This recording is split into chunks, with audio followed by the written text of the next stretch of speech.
Can you talk a little bit about some of the benefits you've achieved, so far by leveraging technology, by going on this digital transformation journey? And, we've talked a little bit about the carrier side, but, what benefits do shippers get out of this as well? Well, I think shippers, I've spoken on this before a little bit, but I'm seeing more and more shippers, and some of it is, of course, the result of, the supply chain disruption that's resulting from COVID, and things became really tight, and driver behavior changed, and hotspots, supply chains, just kind of got repositioned away from food service into grocery, and just huge disruption on lanes, right?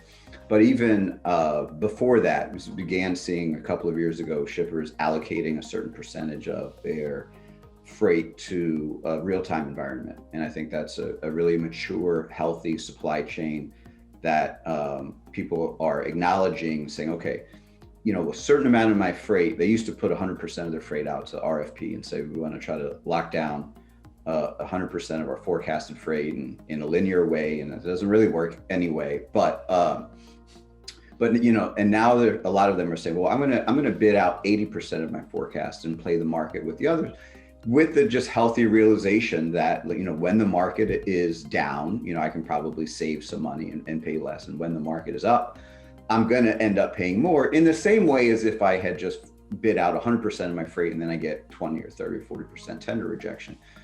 This just says, okay, I realize there's going to be some tender rejection in the system. So, and it's okay if I just have to pay the market rate.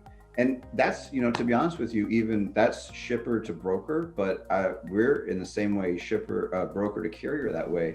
You guys were talking about loyalty earlier. In many ways, we have a lot of repeat relationships where, for us, the carrier loyalty is, give me the truck, right? Work with me rather than the other guy.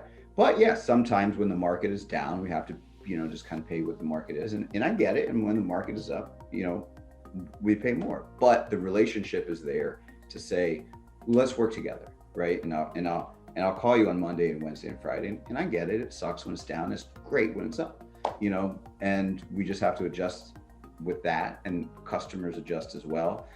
And I think for the ones who are willing to accept that, they secure capacity, because, they're saying, okay, yeah, I get it. It's up, capacity's tight. There's 7 loads to 1 truck, but I need that truck, So you can secure capacity faster too, right? The way when you used to have rejections was to do a 2-hour or 4-hour auction, and now, it's minutes, and you have all your prices back. And if you have reliable people who not just give you prices, but also give you capacity, then it works, So save money when the market's down, secure capacity when the market's up. And, I think you get your products delivered, and that's, at the end of the day, what everybody wants, is for the end consumer to get what they need, So. Yeah, that's it's a great insight there, because I've actually been writing recently about how the traditional transportation procurement process, from the standpoint of shippers, has become outdated, right? And I think you gave some good examples there in terms of how shippers are starting to think differently in terms of how they want to procure transportation, whether from the contracting standpoint, as well as the spot market, or the more real-time standpoint.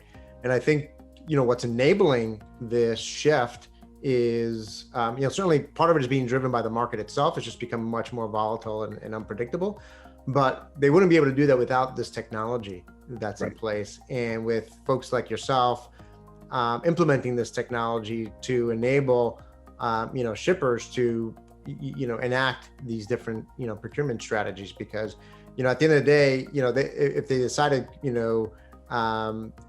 continue to keep their 20% in more of this real-time environment, but if they have to wait 2 hours, 4 hours, 6 hours to get a rate, or to understand if they get capacity, it's not going to work out, right? So it's really from them. It's really dependent that you're investing in technology, to be able to provide that capacity, provide a fair rate, almost instantaneously, to help them meet their customer requirements in terms of on time and in full expectations that their customers have on them. So I think that's a great point there.